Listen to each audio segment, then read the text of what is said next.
We're here. We're live. Can you hear me, Marcus? We're back. Weekender, round 7. And I'm very flat, so I'll let you do a bit more of the talking. I was going to try to do the same gag I did to you last week where I could hear you, but I was going to pretend I couldn't, but that wouldn't have gone down well on live broadcast. But Pre-recording. we'll carry on. But yeah, maybe I should have done the intro this week. I know you're pretty flat after Richmond's results yesterday. Usually, I know in the past it's mainly been when Carlton's had a bad loss that you've done the intro. But Richmond having a bad loss, it hasn't happened too often over the since we've started this. So how are you feeling? First and foremost, are you okay? No is probably the best way to describe it. No, simply. No, it's a weird one. We talk about this all the time, and obviously a lot of people that be watching it can probably relate. We let football take such a stranglehold on our lives. And if you're having a flat day and then your football team goes badly, it just amplifies it by 100. And it's one of those ones. So, after a long day at work and then you drive home, you flick on SEN and you see them absolutely shitting all over your team. It's not an easy one to listen to. So, no, it's very flattening. But I think you put things into perspective before we went live and you were like, I have zero sympathy for you because you haven't really struggled recently. And I was like, yeah, okay. And when you look at it in hindsight, we haven't done too badly, so I shouldn't really complain. But definitely not in a good way at the moment, Richmond. Yeah, if there's one supporter base that can say it to you, it's my supporter base. But when you win 3 flags, your cycle ends eventually, and you got to have that time down the bottom, or there's no guarantees that you're going to finish bottom 4 or far down there, but it looks pretty likely you're not going to play finals. But it just happens, with teams that go through. We got not every team can do a Geelong where they just stay up every single season, but sometimes it's for the best, and you just have one down year, and then you spike back up. Which if the Richmond team that we've seen over the last few years can probably do that if you keep the right people there. But it looks like it's probably time for regeneration. Just as a neutral watching the Tigers and what I saw yesterday, I think a regeneration is definitely on the cards if it hasn't happened already. You guys look pretty flat, especially your experienced players, the ones that have won those flags. They just look like not disinterested, but that hunger probably isn't there, as it once was. Yeah, look, it's probably a part of the attributing factors to why we're playing the way we're playing at the moment. Definitely doesn't make it easy when you've got these older blokes, like you said, probably aren't as hungry as they used to be, which you can understand why in that sense, although it's still frustrating as a fan to see it. But yeah, I think we're a little bit in that rejuvenation period in the sense that we have so many young guys playing in our team. Like I think I've brought it up a couple of times now. We've got like 7 blokes that have played less than 20 games at the moment, which is a real positive going forward. And we've got a few blokes as well that are injured or, in and out of the team that could also be playing that are still in that really young age bracket and, very low amount of games. So it's exciting getting games into these young kids, but we're seeing some mistakes and lack of confidence throughout these games that are definitely hurting us. But, like you said, maybe in a year or two, these kids will have 50 games under their belt and they'll be a lot more experienced, a lot more confident, and we might see a different brand of football again from Richmond. So exciting for the future, but disappointing for the present, unfortunately. Yeah, and the injuries don't help as well. Like I know they panned towards the injured players box yesterday a fair bit in the broadcast, and you look at the players that were missing. There were some pretty key players, so your injuries haven't helped either. But yeah, I think it's probably time. Players like Cochin and Rewalt might need to start moving on. Even Dylan Grimes coming towards the end as well. So there's players there that you can probably just push on a bit like what Hawthorn did. With some of their premiership stars, and sometimes it just comes a lot quicker, or you hit a brick wall harder than you thought you would. So it's definitely it's definitely the position we're in at the moment, isn't it? And it's what's more frustrating is like for Jack Rewalt, for example, like a lot of people saying, he probably should have given it up last year. He looks past him. But then 2 weeks prior to the Gold Coast game, he kicks 4 goals in each game. You think, Jack's not doing too badly. He could play another year. And then you have a game like you did on the weekend and he barely gets a sniff, kicks 1 goal, and you think, okay, he's done again. And then next week he could kick 4 again. Yeah, it's just it's a ruthless cycle where they give you glimmers of hope that they're going to find that form again, and then they go back down. And I think when that starts to happen, you're right. I think it's definitely let's call it a wrap at the end of this season, which I think they will. I think that was a pretty common consensus that that's what's going to happen. So we'll wait and see how that pans out. But yeah, I'm tipping that's what will conspire. Well, yeah. So yeah. Yeah, well, unless you turn your season around, but you've lost 5 in a row. You haven't won a game in Melbourne. You haven't seen a win this year, have you? So it's pretty barren at the moment. It's been very frustrating, and I honestly I went in with all expectations that we'd beat Gold Coast, and not just because I thought Gold Coast was shit. I just thought we played really well against Melbourne. We've been in every game we've played in this year, and I mean, I just thought the hunger would be there in the sense that we had to win to sort of keep our season slightly on track. Like, it was already pretty derailed at that point, but I thought to give any glimmer of hope, we had to beat the Suns, and we just couldn't get it done. And now coming up against West Coast this weekend, I mean, that for me, like 2 weeks ago, that was sort of a penciled-in win. But looking at it now, I'm thinking, oh, geez, if we lose this, I don't know what I'll do. It's going to be a very grim result if we lose to the Eagles next week. But 1 week at a time, and yeah, we'll just see how it all pans out. No, if you lose to West Coast next week, there's going to be serious heads rolling. If you lose to West Coast, there'll be serious issues at Richmond. Like if you can't beat West Coast next week, they're genuinely a buy at the moment for most teams. I won't just be pointing fingers at the players. I'll be looking internally. I'll be looking at the board. I'll be doing a full rebuild if we lose to West Coast next week. Yeah. So, look, hopefully it doesn't come to that. And next Monday night, I'm talking a bit more positively about the game. But we'll wait and see. You did lose to the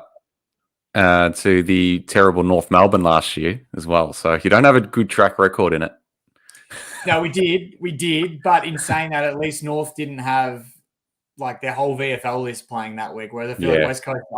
I was looking at West Coast list the other night, and there are players in that team I've never heard of. Like, normally you'll see a name and you'd be like, oh yeah, I've heard of that guy before. Like, there was hardly anybody. There was a handful of guys, and then most of them I couldn't tell you who they were. So West Coast are very depleted right now, like we've mentioned before, having old stars returning in the VFL just to fill numbers. That's how depleted they are. So yeah, look, if we lose to them, there's already issues, but the issues will be way worse. Yeah, it might be the Kickstarter you need for your season, a bit like what it was for Carlton on the weekend as well. So it's a shame that a team, such an established team with rich history like West Coast, are essentially a team at the moment that can, a platform to kickstart your season against. It is. It's a shame for the competition as well that you don't. The competition, obviously, there's the AFL. They'd want it to be as even and as close as possible. And when you've got teams like West Coast that you can just come out and have an absolute field day against, it's not what you want. 1 for the club, 2 for the competition as a whole. So I mean, you guys experienced it firsthand on the weekend. I know a lot of Carlton supporters were nervous about this game, thinking what happens if you guys were to lose it, but then you come out and win by over 100 points. Charlie kicks 9, and it's a shimmelacking, for a bit lack of a better term. It's it's not a great way to be for the West Coast Eagles. But in saying that, it's you can understand with the situation they're in. I think there's reasons and factors towards why they're the way they are. It's not simply they're bad. They've had a lot of bad luck and probably the unluckiest team in the comp at the moment. Yeah. Do you think Adam Simpson's under pressure? He's been there, it's been pretty much since COVID started. West Coast have been pretty ordinary, and a coach usually doesn't survive this long with such little wins. Yeah, it's a tough one because, like I said, I think they've just been super unlucky. Obviously, the win-loss ratio isn't where it's supposed to be or where it should be, but I think the fact that they've had so many injuries, they had the whole COVID situation where like half their team was just missing, never got to play games, etc., hasn't helped them. So whether the club's taking that into account, when thinking, do we move him on? I'm not sure. And I like Simpson. I think, I love the way he speaks, I like the way he goes about it. Obviously, I'm not with inside the 4 walls, but I think the players seem to really gravitate towards him too, from what you see on face value. So, look, is he the right man for the job? Honestly, who knows? Maybe West Coast just have to concede and just absolutely think, all right, let's start from scratch. The playing list is already young. We're basically starting from scratch with them. Let's start all the way through, and new coach, fresh face. Maybe that's the answer. I really don't know though. Yeah, it is a tough one. But I've seen coaches lose their jobs. I think he's won 3 out of his last 30-something games. Like, it's pretty bad. Yeah, the injuries have been bad. The COVID issues. But man, when you're constantly having an injury crisis like this, maybe it's more than the coach. Maybe it's the whole footy department and the strength and conditioning people, fitness people. I think everything probably needs a bit of an overhaul at that footy club. So, talk about teams that needed a rebuild. I think West Coast are probably an example of a team that probably is holding on to their older players for probably too long. Yeah, definitely. I mean, you look at Nick Naitanui. Do you remember the last time you saw him playing a game of AFL? Yeah. And it's a shame because you want to watch those types of players play, but he just can't get on the park, and you start to wonder, all right, West Coast, is it time to, see if there's a club that wants a ruckman for 1 or 2 years that might pinch him off you, and you might get some value out of him because you're probably not going to get that on the park with him right now. So I think those questions definitely need to start being asked and see if they can get some value for some of their older players that realistically aren't going to take them anywhere anytime soon. Yeah, absolutely. 100%. Well, should we just quickly keep touching on that game, and we may as well talk about our two teams to kick things off tonight. But the Blues, they did. I was very upset last weekend with Carlton's performances so far this season, and to win by 108 points against West Coast is pretty much the exact response every Carlton supporter was after, to win in that fashion. Completely dominant. And you can say it was a very weak West Coast team, which it was. They were putrid. But I think it was the manner and the ruthlessness that we did it in was really pleasing. And obviously Charlie was just something else, wasn't he? He was freakish on the night. Definitely should have had 10. He should have been in double figures. He missed a couple of easy ones, and West Coast had about 15 players on him late in the game. But yeah, it was a great response. And again, as I said earlier, this hopefully kickstarts our season, and we're back playing the footy that we've been wanting to play. Well, yeah, exactly right. And you touch on the fact that it was obviously a weakened West Coast team, but you can only beat who's in front of you, and to do it in the manner that you did. I mean, I don't remember the last time Carlton beat a team by that much. Like that's a ridiculous margin for any side to beat someone by. So for Carlton to do that, I think it's what all the supporters were asking for as a response to the previous weeks, and just to say, you know what, we've been disappointing, yes, but we're really going to put our foot in the throats here, because I feel like, you tell me if I'm wrong, you watch it closer than I do, but Carlton in the past will get a good lead against a side and probably dial it down a little bit and not really show that ruthlessness. And then other team gets a way to claw back into it a bit. Whereas this week, there was no chance West Coast were coming back. It was non-stop relentlessness. And I think that's what the supporter base wanted to see. And I think that's what the boys probably needed as well, just to sort of, like you said, hopefully for them, kickstart their year. Yeah, well, hopefully it's made them realise what they're truly capable of. The talent in that group. That if everything comes together, you play in that ruthless fashion like we did. It shows what we can do to teams. Because this is probably what we should have done to North Melbourne, but we let them back in it and only won by a small margin. And this one, kicked 9 goals in the last quarter, was huge. So, no, very pleasing. Trying to contain it because, yes, it is only West Coast, but very happy that we got a massive percentage boost, and a lot of our better players played themselves into some really good form. So, and it leads into a massive game against Brisbane on Friday night at Marvel. So it's going to be massive.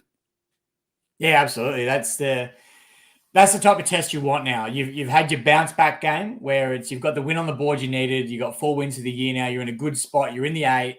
It's where you want to be. But now you want to test yourself again and go, all right, we've got a good side. Brisbane, one of the best in the comp. You've got a great opportunity. They're not at the Gabba, and notoriously they're not great in Melbourne. So here's your chance to really put a stamp back on the competition and say, nah, the Blues are here. So I'm looking forward to watching that one myself as well. Yep. Love it, mate. Love it. Well, let's we've got our teams out of the way. Yes. Shall we crack into the other action from the weekend? Because there was some ripping games. I think to start things off, the Battle of the Bridge never disappoints. It was a big finish again. Yeah, mate, it was nuts. And I think the way the result ended up going was not the way many people would have had picked, with the Giants getting up. But I mean, if anyone was going to kick the match winner, it was always going to be Toby, wasn't it? If you asked me to put money on who would kick the match winning goal, it would have been Toby Green for me. So no surprise he was the one that sealed the game. But yeah, what an absolute thriller it was. And it just goes to show that the Giants can play good football when they turn it on, but for some reason they just can't seem to do it consistently enough, or so far from what we've seen. So I still don't know where I put them in terms of the standings of the overall competition, but I thought they were really good on the weekend and they showed up. And the Swans, again, like, you think that they were going to be really dirty from the week before and bounce back super strong. And I tipped them to win quite comfortably against the Giants. So to see the result like this was a surprise, but it was great for us as spectators and neutral fans alike. Do you think the Swans are, still reeling from that grand final loss? It happens to a lot of teams when they get spanked in a grand final. And is it all starting to unravel a little bit for the Swans? It's hard to say. We've seen them play some good football this year, so it's not like they've been terrible every game they've been in. They've played some good quality games. They've shown signs. I'm not quite surprised they got pumped by Geelong, because I think the trauma and the memories from playing Geelong might have come into play in that game there. It's really hard to say. We've seen it in the past. I've seen it closely as well with some of the teams that Richmond have beaten in the premierships, and then watching them good the next year, not even play finals. So is Sydney going to be another one of those? I'm not sure. I think they're going to be a fringe top 8 team. I reckon they'll be thereabouts, but not convincingly.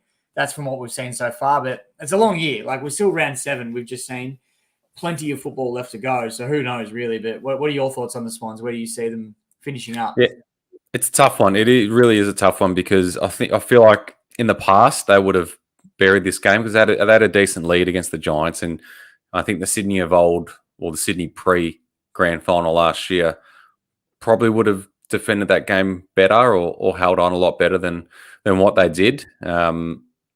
And then obviously the Sydney before that grand final as well wouldn't be losing to Geelong by 93 points. So I don't know. It's going to be interesting to see what they do over the next few weeks. This middle part of the season is going to be a real test for some teams, and I think Sydney's in that pack now where it's going to be a real test to see where they're at and whether they're going to match it with the best teams this year. So I don't know.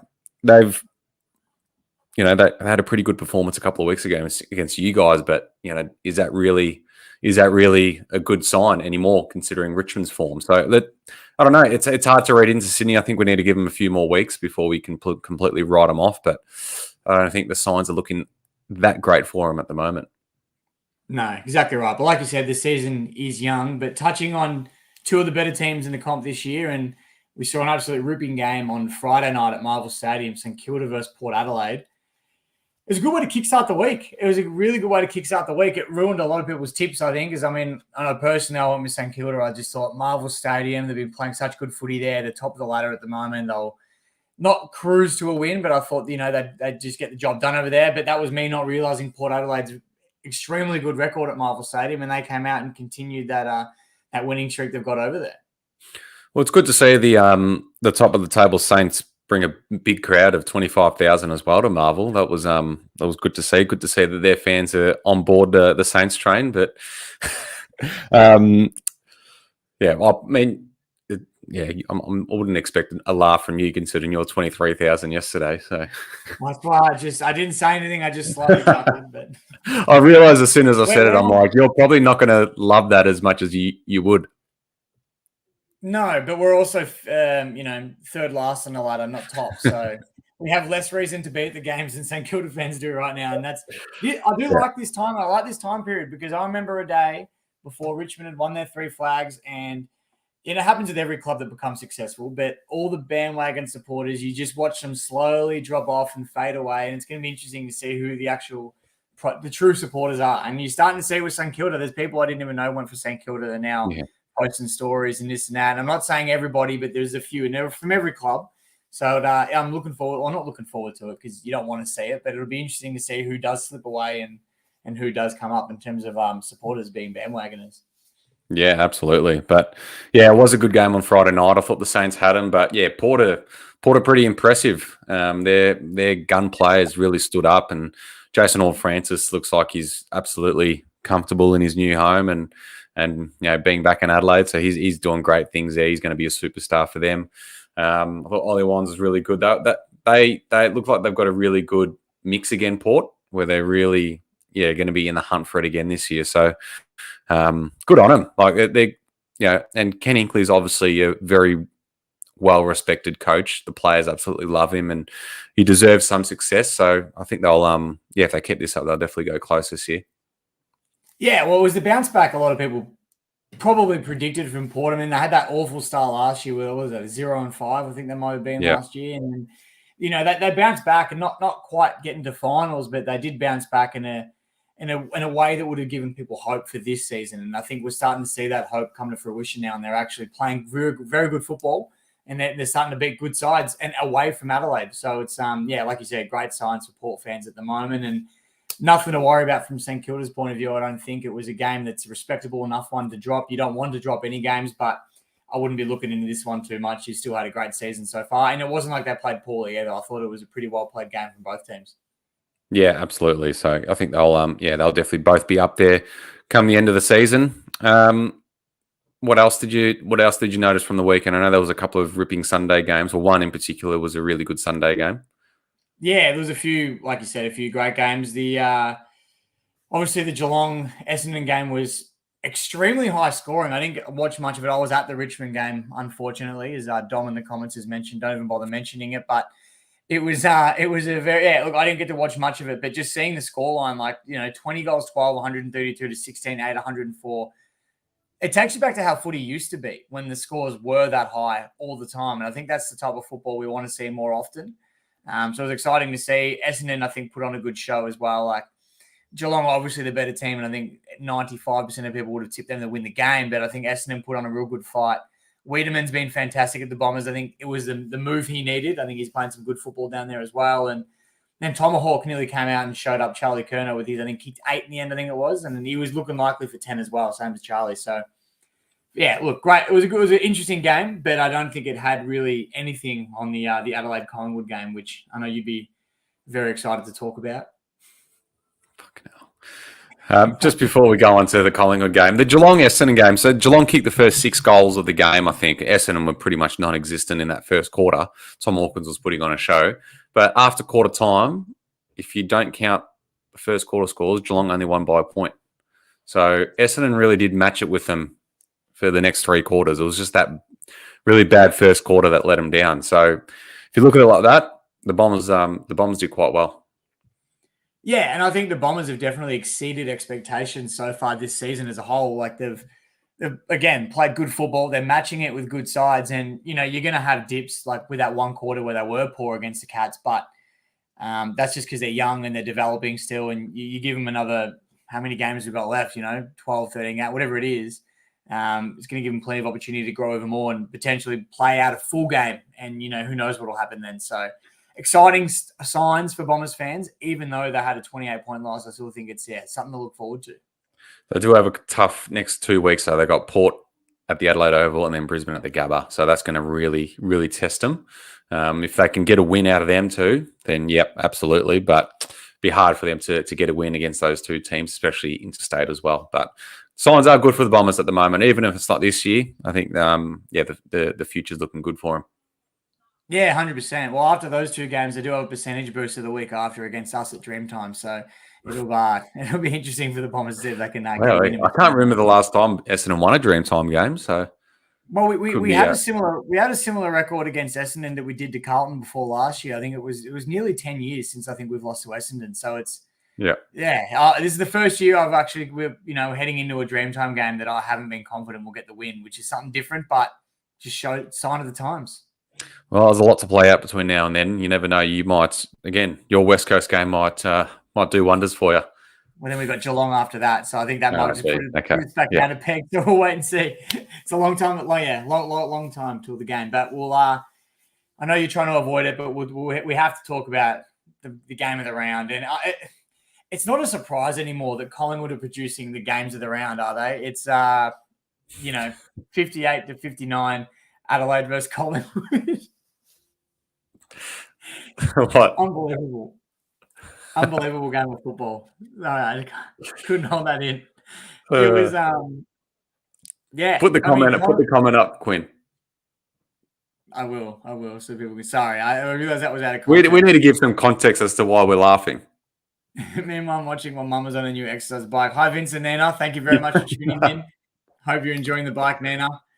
But we will get back to the football. It was, it was an absolute show. And again, as an opposition side coming up against Collingwood in front at 3/4 time, you must be shitting your pants. That must be the only thing that goes through teams' heads now when playing Collingwood, because they're never safe. And to be honest with you, I would have been surprised if Collingwood didn't come back and win this game. I know everyone goes, oh, it's magical, but I feel like now it's just what you expect, which just, it's a testament to how well Collingwood play and come up clutch. And considering some teams tend to lose all these close ones, Collingwood just, can't seem to always win them.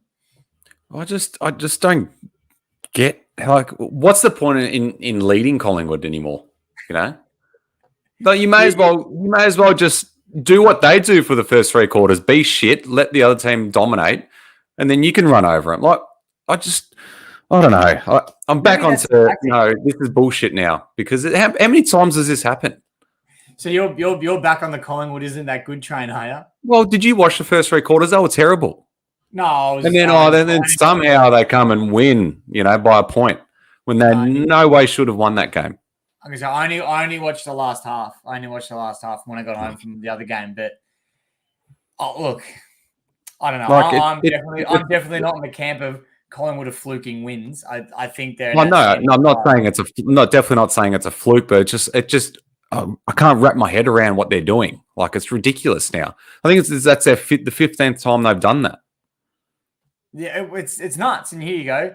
Collingwood don't play good for three quarters and play one good quarter. Do you think this is sustainable for finals footy? Well, it didn't work for them last year in the finals. It didn't, but they're a more developed team now. They're more experienced. And I don't know. What's our definition of not playing good football, though? I didn't see the first half, so I can't comment on this week's game. But I feel like every other game, they're not outstanding, and they're just good enough to keep themselves in it. And then they just have one blistering quarter, which happens to be their last. Whereas some teams, like Geelong on the weekend, came out really early in the first and had that dominant quarter.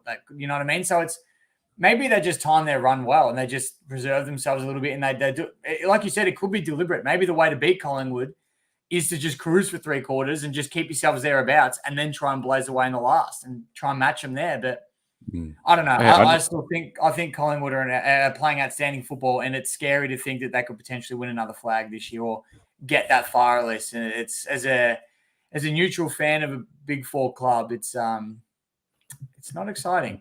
No, well, I just can't wrap my head around what that was my mindset last year. The stats just weren't in Collingwood's favour, and then they were just somehow winning these games, and then they're doing it again this year. It defies logic what they're doing, and I think that's why actually the start of this year they were playing some brilliant footy, and all credit to them. They were probably the best team in the competition at that stage, and they were playing great. But the last few weeks they've crept back into the way they were playing last year, and playing pretty average for three, and dominating one, and somehow they're pulling it off every bloody time. I don't.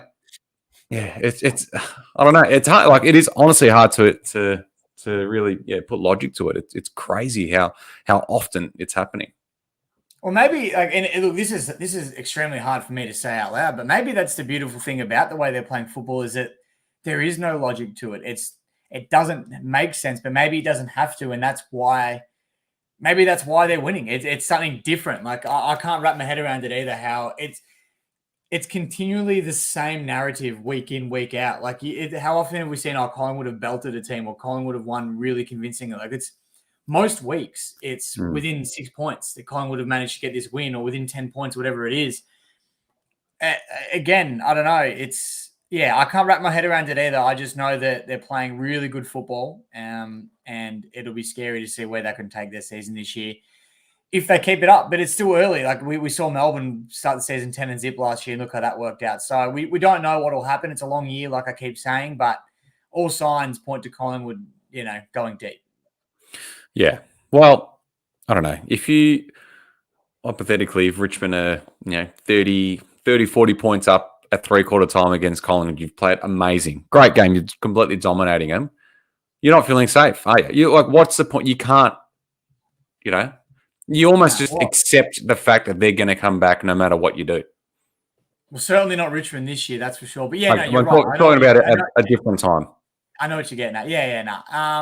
No, 100%. You're not safe. You just, and I think that's why Collingwood supporters have so much faith in their club, because I know that there's that never say die attitude that's going about it. And I don't know if Craig McRae's introduced that. I don't know if that's where it's come from, or if the players have just, over the year, a lot of the players have been together for years now. So whether it's just a belief they've got within themselves, I don't know what it is, but whatever it is, they're gelling, it's working, and they never count themselves out of games of footy, which I think that's what a lot of clubs do. You watch other teams play, and they might be, 4 or 5 goals down, and in your head, that you can tell by their body language as well that they're like, this is it for us. We'll just cruise through the last quarter, get through injury free, and try again next week. Whereas Collingwood are like, nah, fuck that. We're going to win this game, and they do week in and week out, and it's bloody tough to watch, but it's also good football to watch, which hurts me to say as well.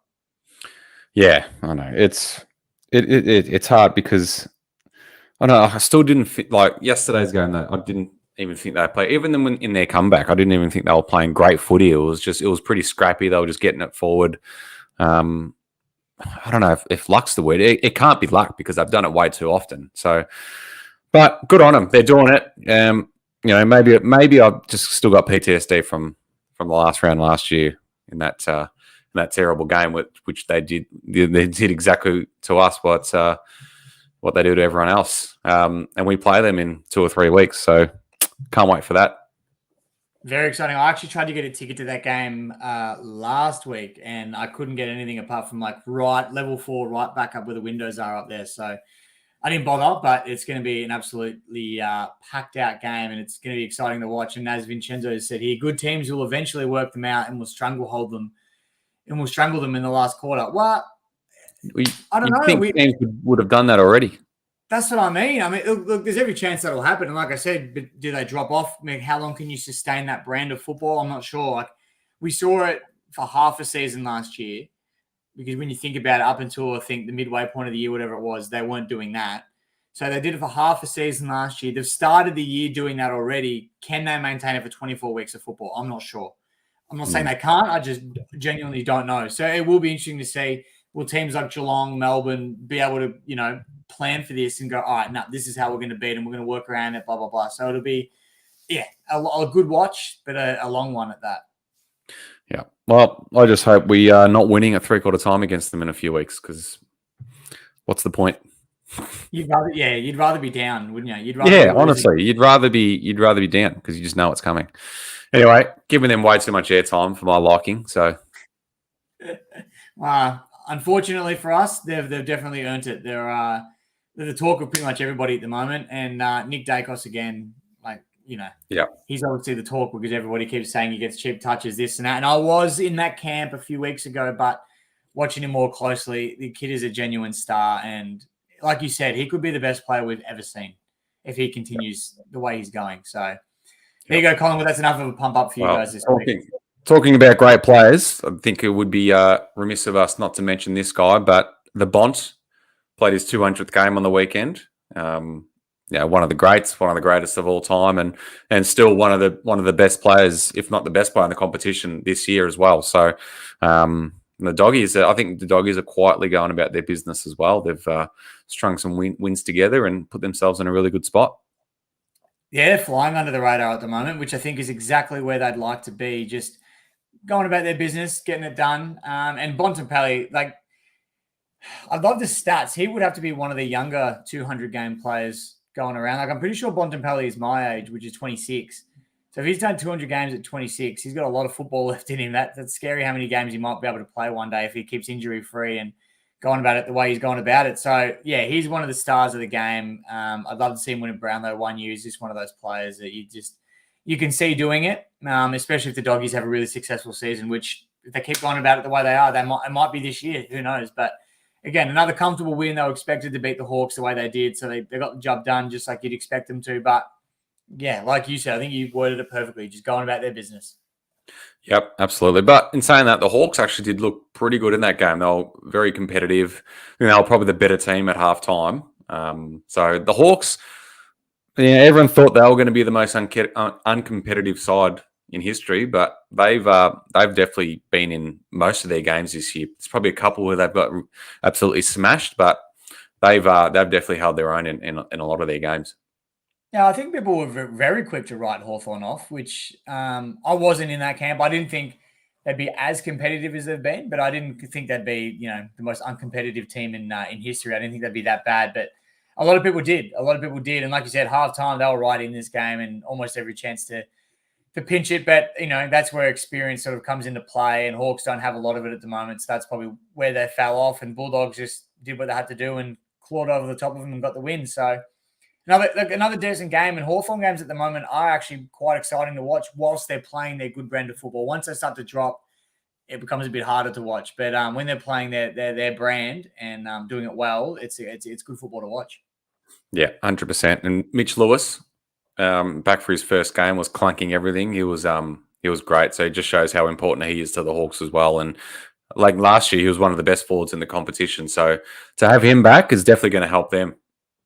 Oh, huge. He's one of my favourite forwards in the comp that doesn't wear the yellow and black. I love watching Mitch Lewis go about it. He's got buckets for hands. Like you said, he clunks everything. And I think once he's still so young, a couple more seasons into him, a bit more accuracy in front of goal, he's going to be an absolute star if he's not already, because like you said, he was one of the best last year. I'm excited to see where this year takes him. Yeah, 100%. All right, mate. Well, anything else before we wrap up? Anything caught your eye? Any slaps this week? Richmond Footy Club? Yeah, I could slap the whole Richmond Football Club. Look, there's a few things umpiring. Oh, well, you know what? No, I do have a slap. So I'm gonna cue the video now because I didn't plan on saying this one, but you know what? Sometimes on the fly is the best way to go. So Let's bring in. Oh wow! Alrighty, I love watching that video. But the slap for this week is, and I'm not. Again, I told myself I wouldn't do it this year, but I'm umpire bashing again, and it's nothing to do with Richmond, believe it or not. But it's been the talk of the town. The Adelaide Collingwood game by far has to be the worst officiated game of football. I didn't see the first half, mind you. I only saw one half of football, and the officiating was shocking. I mean, the Ash Johnson tackle in the last quarter going into goal, how that wasn't paid high is beyond me. He couldn't have made it more obvious. He had a whole arm. He was basically choke holding him like that. It was bonkers. And I follow this bloke on Twitter. I think the page is called like "Has the umpire made the right decision" or something. And he's an ex-umpire that reviews decisions, and people send them in. And even he made a tweet the other day, and he said that's the worst game of umpiring I've ever witnessed. So it just goes to show, when one of their owners even calling it out, it must have been pretty bad. And I don't know, is this just an accumulation of what we've been seeing bits and pieces of throughout games in the past couple of years? I mean, people talk about how the umpiring is shocking all the time, and obviously it comes from a place of bias. But I mean, even myself, you can ask people I watch the football with, like I'm constantly saying, how has that been missed or how is that called? And it's just, I know it's a hard game to umpire and I get it, but are we not putting enough investment into the umpires and the training that goes around it? We've put an extra umpire on the ground, and I feel like it hasn't made it any better. So it's just what is the answer? Obviously, it's a tough game. It's never going to be perfect. I think we could all accept that. But to see what we saw on the weekend just isn't good enough. And I haven't seen the AFL comment about it or anything yet, but I dare them to tick it off and say, no, we approve of this. I dare them to. I'd love to see how Collingwood supporters react, especially with some of the decisions they didn't have paid for them. So anyway, That's my start for this week. Hopefully I'm not umpire bashing anymore this year. Well, you say that, Quinn. I think the AFL did come out and say that they got that wrong. So I did see something that, they weren't backing it up. They were saying, yep, that was wrong. I think there was the Ash Johnson one in the goal square. And I think the Nathan Murphy one as well. So I think those two okay. Oh, there you go. Yep. I ate my own words there. I'm not sure if it was like an AFL official, but I think there was definitely like a statement saying that they've come out and Well, I can't believe they've done that. That's taken. I think it was too obvious not to. I think. I know, but we've seen some absolute stinkers in the past that were dead obvious, and they've just gone, now we back them in. So I don't know. I'm surprised. Actually, I did want to ask you. This is more on a personal level. I'm not saying it was right or wrong. I just want to know, in neutral supporters, thoughts on it, because I'm not too sure, and it was different. But the one I've seen a little bit in the media talks about was the rush behind after Dustin Martin's dribble on goal. Did you see that one? No, but I saw like a little article about it. Run me through it. Okay. We're probably not the best one to talk about it then. Well, so Dusty's picked up the ball. I don't know why he's done this, but he's 45 out and he's tried to dribble it through the goals. And to be fair to him, it was going in. Like, it was actually a really good kick going in. But Gold Coast player, he's probably there was no one within 20 meters of him, and he's jumped up and just punched it straight over the goal line. And a lot of people were calling for deliberate, and I thought of maybe just Richmond supporters looking for a cheap goal. But then even in the media afterwards, a lot of people were talking about whether or not it should have been paid. He wasn't in the goal square, but he was in line with it. So within, like, how big is the goal square now? 10 meters, whatever it is. So he was within that 10-meter distance, but there was also no players within about 20 meters of him, if not more. So I don't know. I don't know where the rule stands on that. Is it because he was within 10 meters of the goal that it's not deliberate, or I got no idea. That's why I thought I'd put the question out to you. It doesn't help that you haven't seen it. I haven't seen it. Maybe if you get it up here, we can run through it, but that might be a bit tough for you. But yeah, I get it. Yeah, I get it. It's tough. It is tough, this umpiring at the moment. But I mean, they've added an extra one to sort of help with this sort of stuff. But yeah, I mean, you can say human error, but it does happen a lot, and it is a hard game to umpire. So I don't know, mate. But yeah, that on the weekend was pretty bad. And lucky Collingwood didn't lose, because that would have been a lot worse if they did. If they lost by less than a kick and that Ash Johnson one was missed, oh, mate. I know they don't have umpire escorts in the AFL like they do at junior football level, but geez, you'd want some. You'd want some, because that would have come, that would have come hard at the umpires as well. But one thing I will say though about the fourth umpire is I've noticed a lot of it, which is a good thing, is that I've seen a lot more decisions paid by the unofficiating umpire. So when the officiating umpire might be stuck behind a player or something gets missed because of the angle that he's on, an unofficiating umpire is spotting things now, which they've always done. But I think with the extra umpire, it gives more angles, and that I've seen a few more decisions paid from unofficiating umpires, which I actually haven't minded. I think that's been definitely a good thing. So there are some positives with the extra umpire, just not as many as I'd like. Yeah. All good, mate. Well, glad you got that off your chest, and it wouldn't be a Quinn rant without some sort of umpire bashing. Yeah. Oh, actually, that reminds me, before we wrap up, I've got one more thing to talk about as well. And I think I could butcher it. Was it Graham Corns that made that comment about the Victorian bias? Did you see that? Doesn't surprise me, but I haven't seen it.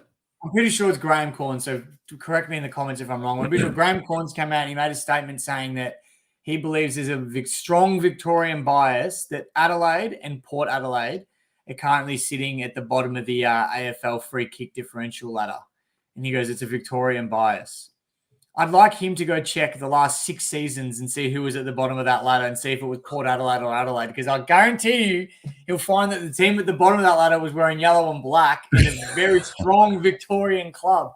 So if you think there's a bias there, mate, honestly, go stick it up your ass. There's not a chance in hell that that's what's going on. I mean, come on, mate. We've got a whole round now dedicated to South Australia, and you still think there's a Victorian bias. There's just more clubs in Victoria. Get over yourself. So that pissed me off, because if that's a Victorian bias, then we've been absolutely shafted. So, yeah. Well, it's not no, I hate it when people think it's a bias when it comes to umpiring. Where I think you were telling me that there was like a podcast episode or something about people that think the umpires are against their team. I don't get it.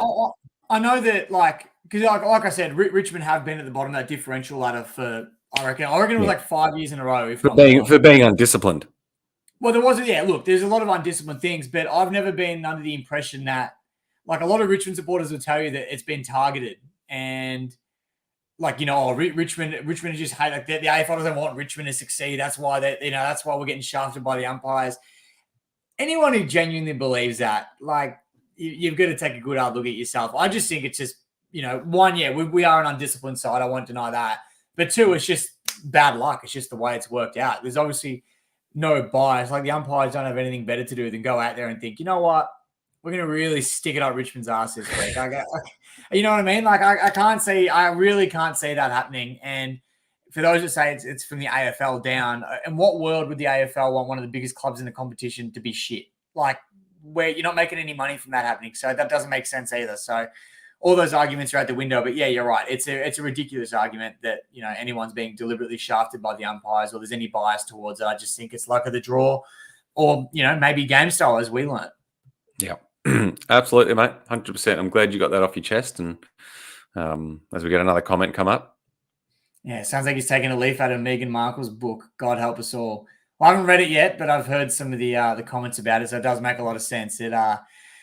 Yeah, it'll be I don't know. It'll be an interesting watch to see if they stay down the bottom of that ladder, though. That's the real kicker. I haven't seen it myself, so I don't even know the numbers.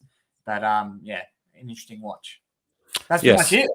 That's pretty much it. Make sure you do all check out some of the merch that we've got. I've got the hoodie with me here. I wore this on the weekend, so it does need a wash because I was sweating up. You can't really see much in this lighting, actually. It's kind of terrible, but you can see the nice Pressure Point branded hoodies here.